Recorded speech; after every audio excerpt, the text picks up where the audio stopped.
السلام عليكم حبايبي ورحمة الله وبركاته. صبحكم الله بالخير وصباح جميل علينا وعليكم وعلى كل العراقيين وعلى كل الطيبين بالعالم. بغداد الكرخ الحارثية، موقع العمل مساحة 300 متر، عبارة عن مشتملات اثنين. كملنا الطابق الأرضي. إذا أقول لكم قبل سنة بصدق بس قبل سنة أو أكثر من سنة، إنه بسبب عدم توفر هذا البيت، وبمشيئة الله تم المباشرة بالطابق الثاني بإشراف المهندس رسول الله يحفظه ويخليه. احنا في الفيديو مالتنا على مود تعرفون انه ابو مصطفى وين يشتغل، وعندي فد ملاحظة خارجة عن الموضوع البناء. اخوان العرب، قيل في العرب قديما انه الكرم شجاعة واكرام الضيف. الله سبحانه وتعالى وصانا باكرام الضيف. يعني نبي الله ابراهيم الخليل سلام الله عليه من نزل عليه الملائكه بهيئه بشر، عباله ضيف جوي عليه طبوا، فذبح لهم الله سبحانه وتعالى. يقول فجاءهم بعجل سمين، والعلماء اكثر العلماء يقول العجل السمين اقل شيء 500 كيلو.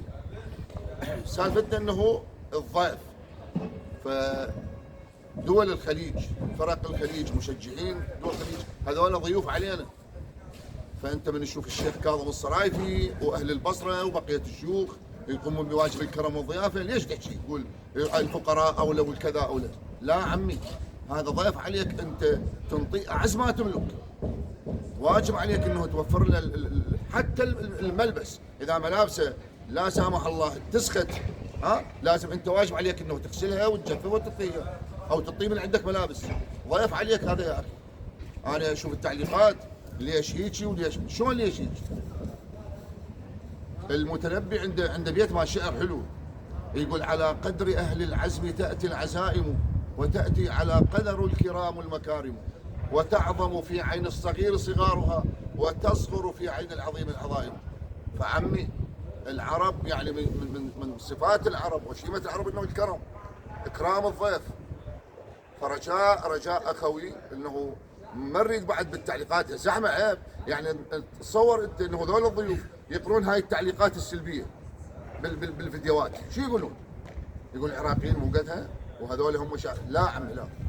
مثل ما سووا لنا مشكله الوفد الكويتي، انه يطلع واحد يقول ضربت موسم باقيت، واحد يقول كذا. لا عمي لا بالعكس، هذا ديدن العراقيين، وهذا تقاليدهم وهذا مسارهم، والحمد لله والشكر. احنا اضطريت اني رغم انه وقفت يعني نزلت من العمل يعني، بس على مود اني اوضح للناس يا اخوان ترى هذا التعليقات مالكم خطا وسلبيه. ايش عندكم استفسارات، ايش عندكم ملاحظات، ايش عندكم عمل، ايش عندكم امور او مشاكل مستعصيه بالعمل، احنا بخدمتكم وتؤمرون امر وما يكون خاطركم الا طيب. مع تحيات هندسه البناء مجيد العامري في ملاغات.